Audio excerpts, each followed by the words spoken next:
Headlines आपने जानी। यहां पे आम खबर से आपको आगाह करें, हुकूमत ने सेनेट में 26वीं आईनी तरमीम बिल 2024 की तमाम 22 चेकों को 2/3 अक्सरियत से मंजूर करवा लिया है। चेयरमैन यूसुफ रजा गिलानी की जेर सदारत सेनेट इजलास में पेश की गई आईनी तरमीम में हुकूमत को 65 वोट मिले, जबकि पीटीआई का कोई सेनेटर मुनहरिफ नहीं हुआ है। तहरीक इंसाफ के किसी रुकन सेंटर ने बिल की हिमायत में वोट नहीं डाला। हुकूमत को मिलने वाले 65 वोटों में 24 पीपल्स पार्टी के, 19 नून लीग के, 5 जेयूआई के, 4 बलोचिस्तान अवामी पार्टी के, 3 एमकेएम, 3 एएनपी के, 2 बीएनपी के, जबकि 1 वोट काफ लीग का शामिल था। 4 आजाद सेनेटर ने वोट दिए। अनवारुल्लाह काकड़, मोहसिन नकवी, फैसल वावडा और अब्दुल कादिर ने बतौर आजाद अरकान वोट दिए हैं। सेनेट में अरकान की मजमूई तादाद 69 थी, जिसमें 65 ने आईनी तरमीम के हक में वोट दिया और 4 ने मुखालफत की है। इस हवाले से मजीद गुफ्तगू करने के लिए हमारे साथ लाइन पर मौजूद हैं ब्यूरो चीफ इस्लामाबाद खालिद जमील। जी खालिद जमील, हतमी तौर पर सेनेट में जो है वो आईनी तरमीमी बिल जो है वो 2/3 अक्सरियत से मंजूर कर लिया गया है, क्या कहेंगे आप? देखिए, बिल्कुल अभी जो आप खबर पढ़ रहे थे इसमें कहा है कि पीटीआई से कोई एक वोट जो है मुनहरिफ वोट नहीं डाला गया, और उसकी बुनियादी वजह यह है कि क्योंकि अख्तर मिंगल की पार्टी जो बीएनपी मिंगल ग्रुप है, उनके 2 सेनेटर्स जो हैं उनको आज बड़ी सख्त कस्टडी के अंदर जो लाया गया था, और उन्होंने जो 2 वोट दिए और फिर जेयूआई के 5 वोट मिलकर इन्होंने 2/3 मेजॉरिटी सेनेट के अंदर जो है कि वो हुकूमत को दी है, जिसकी वजह से फिर उनको पीटीआई के उन अरकान की जरूरत ही नहीं महसूस हुई जिनके बारे में ये ख्याल किया जा रहा था कि हुकूमत से वो राब्ते में है या लापता है या उनको अगवा किया गया है। जरूरत नहीं पड़ी, क्योंकि जेयूआई ने 5 वोट और 2 वोट जो है वो बीएनपी मेंगल ग्रुप के, जिनके जो पार्टी सरबराह है अख्तर मेंगल, मुल्क से बाहर बैठकर भी उन्होंने ट्वीट किए थे और ऐलानात किए थे कि उनके अरकान के ऊपर दबाव है, और उनकी अपनी एक सेनेटर जो है कि वो तो ऐवान में आपदीदा भी हो गई और रो पड़ी थी जब वो गुफ्तगू करनी थी। तो इस तरह से ये 2/3 अक्सरियत मुकम्मल हुई है। अभी ये सेनेट से पास हो गया है। अभी कौमी असम्बली में आज जब कौमी असम्बली का इजलास होगा तो वहाँ भी आज बिल्कुल ऐसे ही इसी तरीके से जिस तरीके से सेनेट के अंदर इसको पास करवाया गया, वहाँ पर भी इसको पास करवाया जाएगा। हुकूमत की यही प्लानिंग है, और उसके बाद फिर आज ही ये मुमकिन है कि पाकिस्तान को नेशनल असम्बली सेक्रेटेरिएट की जानिब से, पार्लियामेंट हाउस की जानिब से जो है कि वो ये भेज दिया जाए, और सदर मुमलिकत इसके ऊपर जब दस्तखत करेंगे तो उसके बाद ये आइन जो है कि ये नाफिज़ अमल हो जाएगा, और उनके नाफिज़ अमल होने से पहले फिर एक गज़ट नोटिफिकेशन जो है वो भी जारी कर दिया जाएगा। ठीक है, खालिद साहब साथ रहिएगा। हाफिज एहसान भी हमारे साथ मौजूद हैं, माहिर कानून हैं। हाफिज एहसान, ये बताइएगा कि पहली मरतबा क्या ऐसा हो रहा है कि ऐवान बाला से पहले जो है ये बिल मंजूर करवाया गया और उसके बाद अब ये ऐवान ज़ेरी में पेश किया जाएगा, इससे क्या फर्क पड़ता है और इसके साथ साथ आइंदा का क्या प्रोसेस है? हाफिज साहब, आप मुझे सुन पा रहे हैं? हाफिज एहसान साहब से जैसे राब्ता बहाल होगा उनसे मजीद जानेंगे। खालिद जमील साहब, यही सवाल आपसे। फर्क तो कुछ नहीं पड़ता। आप आइन के तहत किसी भी एक ऐवान में, चाहे वो सेनेट हो या नेशनल असेंबली हो, वहाँ पे बिल पेश कर सकते हैं। जब एक ऐवान में बिल पास होगा तो फिर दूसरे ऐवान में जाएगा, वहां से उससे मंजूरी होगी, और जैसे मैंने पहले बताया फिर सदर पाकिस्तान उसके ऊपर दस्तखत करेंगे। अभी जो इसके अंदर एक सबसे अहम नुकता जो है जिसके ऊपर वकला भी कल से शुरू कर रहे हैं, और डेफिनेटली पीटीआई भी जो है कि इसमें मुख्तलिफ बार एसोसिएशन तो ऑलरेडी प्लान कर चुकी हैं कि वो इसको चैलेंज करेंगे सुप्रीम कोर्ट में, और पीटीआई भी शायद करेगी, और इस खदशे का इज़हार इसहाक डार साहब जो है कि वो सेनेट के फ्लोर के ऊपर भी कर चुके हैं। और इसमें जब चैलेंज किया जाएगा तो इसमें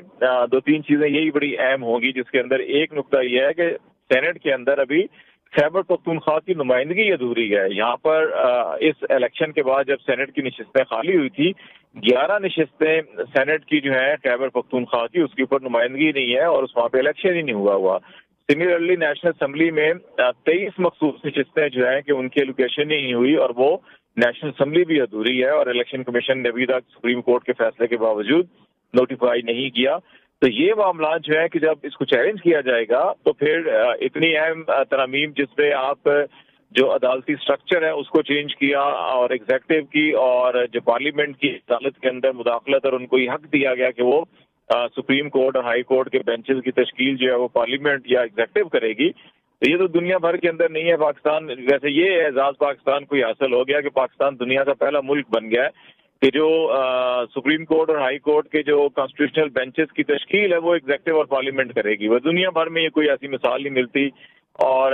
دنیا بھر کے اندر اور یہی اصول ہے کہ وہ عدلیہ آزاد ہوگی اور صاف شفاف طریقے سے انصاف فراہم کرے گی، لیکن یہاں پر یہ ہوا ہے۔ اچھا، اب اس میں خالد جمیل صاحب یقیناً یہ اس کی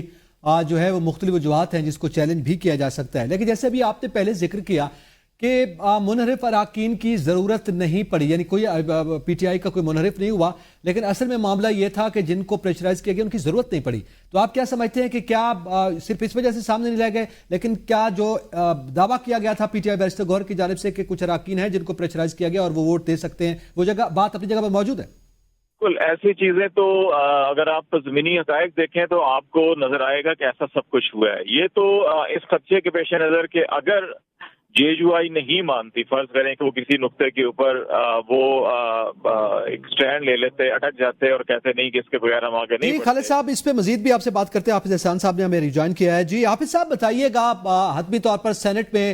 جو ہے وہ 26ویں آئینی ترمیم کا بل منظور کر لیا گیا ہے، کیا؟ بسم اللہ الرحمن الرحیم، آپ کا بہت شکریہ۔ آج پاکستان کی سینٹ نے جو کانسٹیٹیوشنل امینڈمنٹ 26 پاس کیا ہے اس کے 2 فیزز ہو گئے۔ ایک وہ تھا جو آرٹیکل 90 کے نیچے پاکستان کی کیبنٹ نے اس کو اپروو کیا، اور اس کے بعد سینٹ کے اندر آیا آرٹیکل 239 کا پروسیس جو تھا اس کو سٹارٹ کر دیا، اور پاکستان کی کانسٹیٹیوشن ہسٹری کے اندر پہلی دفعہ ایسا ہوا ہے کہ کانسٹیٹیوشنل امینڈمنٹ بل جو ہے اس کو سینٹ سے انیشیٹ کیا گیا ہے۔ جنرلی جتنے بھی کانسٹیٹیوشن امینڈمنٹس آئی ہیں وہ پہلے نیشنل اسمبلی کے اندر جاتی ہیں اور اس کے بعد ادھر آتی ہیں، تو اس کی ریکوائرمنٹ 64 تھی۔ 64 کا فگر جو ہے وہ حکومت نے پورا کیا ہے، اور اس کے اندر کوئی بھی ایسا ڈیفیکشن جس کا ایک کیا جا رہا تھا، پروپوگیٹ کیا جا رہا تھا کہ شاید پاکستان کے اندر جو ہے لوگوں کو اس طرح استعمال کیا جائے گا یا ان پہ انفلوئنس کیا جائے گا، ایک وہ چیز جو ہے وہ نظر نہیں آئی۔ دوسرا امپورٹنٹ چیز یہ ہے کہ جتنی بھی یہ امینڈمنٹس آئی ہیں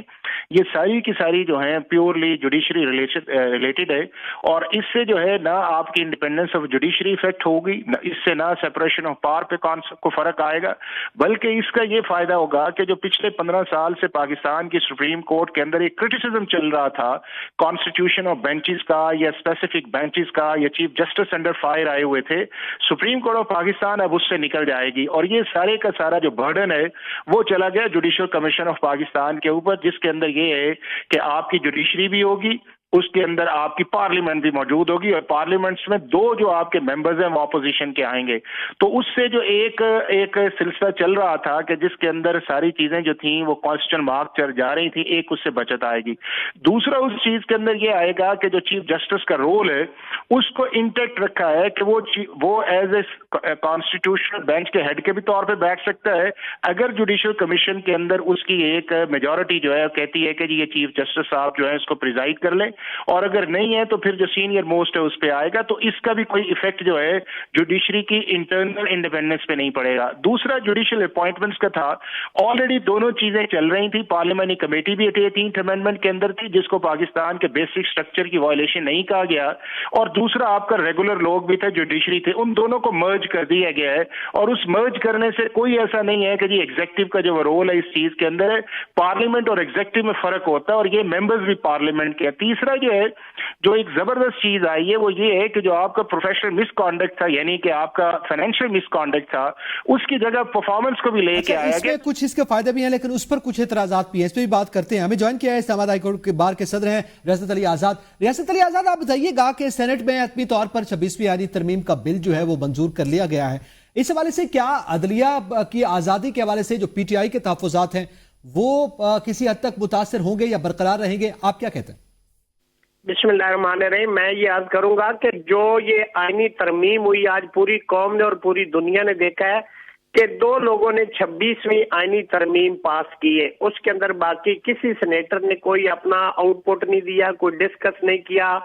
ایک شخص ادھر سے بولتا رہا اور ادھر سے ایک شخص اس کو الاؤ کرتا رہا، تو یہ تو ایک پروسیجر ہے تھا جو کہ میں سمجھتا ہوں کہ ہم نے اپنے تاریخ میں زندگی میں یہ نہیں دیکھا ہے، نہ سنا ہے، نہ پڑھا کہ اس طریقے سے بھی کانسٹیٹیوشن امینڈ ہوا ہو۔ دوسری بات، جو انہوں نے جوڈیشل کمیشن کے اندر حکومتی ارکان کی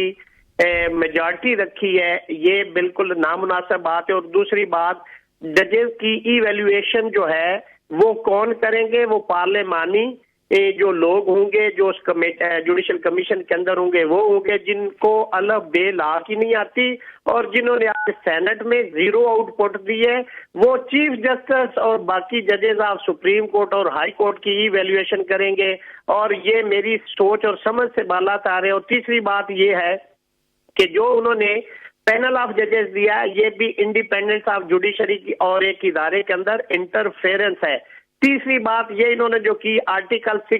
186A दिया है कि सुप्रीम कोर्ट किसी भी हाई कोर्ट से कोई केस उठा के किसी दूसरी हाई कोर्ट में भेज सकती है। ये भी एक तो हाई कोर्ट की अपनी इंडिपेंडेंस, क्योंकि हाई कोर्ट किसी भी सुप्रीम कोर्ट की सबॉर्डिनेट नहीं होती, तो ये सुप्रीम कोर्ट की इंटरफेरेंस है किसी हाई कोर्ट के अंदर। और हम समझते हैं कि ये सारी चीजें जो हैं ये विद मैलस विद मेला फाइडी की गई हैं, और इससे आजाद अदलिया का जो कॉन्सेप्ट है आर्टिकल 175 1 और 3 है उसके ये खिलाफ है। और सच्ची बात है कि जिस तरीके से उन्होंने ये सारी तरमीमात की हैं वो कौम के आज़ादी अदलिया उससे मुतासिर हुई है। बहुत शुक्रिया। रियाजत अली आज़ाद हमारे साथ मौजूद थे। हाफिज़ एहसान आपका बहुत शुक्रिया, और खालिद जमील आपका भी शुक्रिया।